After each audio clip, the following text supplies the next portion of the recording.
Hey, what's up, everybody? You know the old song, "It's fun to stay at the YMCA"? Maybe, but not on a cruise. Let me tell you, you should always plan for success, but maybe sometimes you should plan for failure. This could be the lesson learned from a recent P&O cruise where over 1,000 people, they got to spend the night in a gym.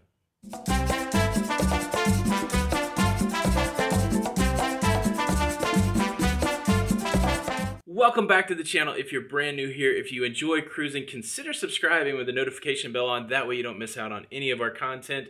Yeah, so I am here in Shanghai, China. It's cruise day, getting ready to go on my cruise on the Royal Caribbean, the brand new ship, the Spectrum of the Seas. Now, we woke up to some rain. I'm here with my friend Don Terrace from Don's Family Vacation. You know Don. Woke up to a little rain and it prompted us to jump into our email box to jump into the Weather Channel. And guess what is off the coast of China? It's a typhoon. And guess where our cruise ship needs to go to get to Japan?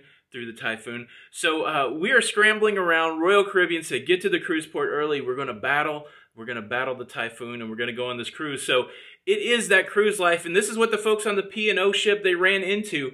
They took a tender. So tender service, sometimes the big cruise ship, they can't dock in a location. So they'll put you on the cruise ship onto a smaller boat. They'll take you over to land. You'll have your good day. You'll get back on the small boat. You'll come back to the big ship. They were in Monte Carlo. You know Monte Carlo. That's James Bond land. That's women and gambling and shaken, not stirred. You know, it's rich and famous. It's high end.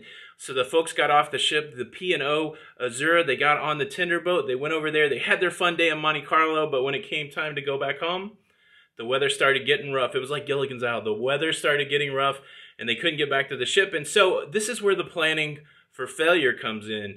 The best plan that P&O had was to take 1,100 people and book out the local sports stadium, the gym, and put up some cots, give them some towels for blankets, told them to have a good night's sleep. They gave them some food and said, look, tomorrow we'll put you on a bus and take you somewhere else to get you back on the cruise ship.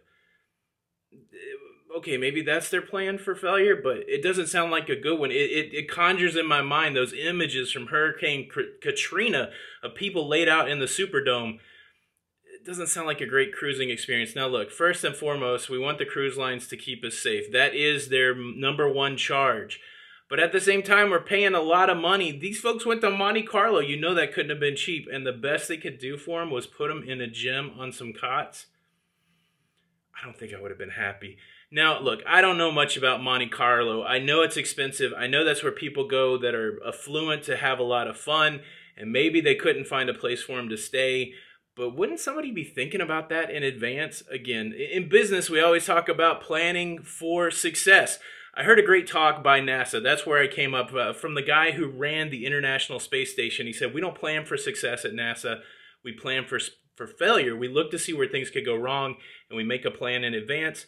Maybe P&O should have done that so that their best plan wasn't to have 1,100 people asleep on a gym floor. Look, you guys know the demographic for cruising. I'm sure there were some older people on that cruise.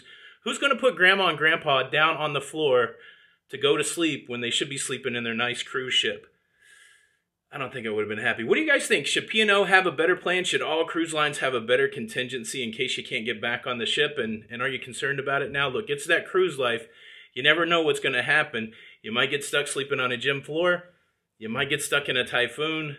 But make sure you have insurance. That's the big takeaway. What do you think P&O should do? Should they give these people some money? And what do you think your next cruise? What do you think? Ask somebody when you go on your next cruise.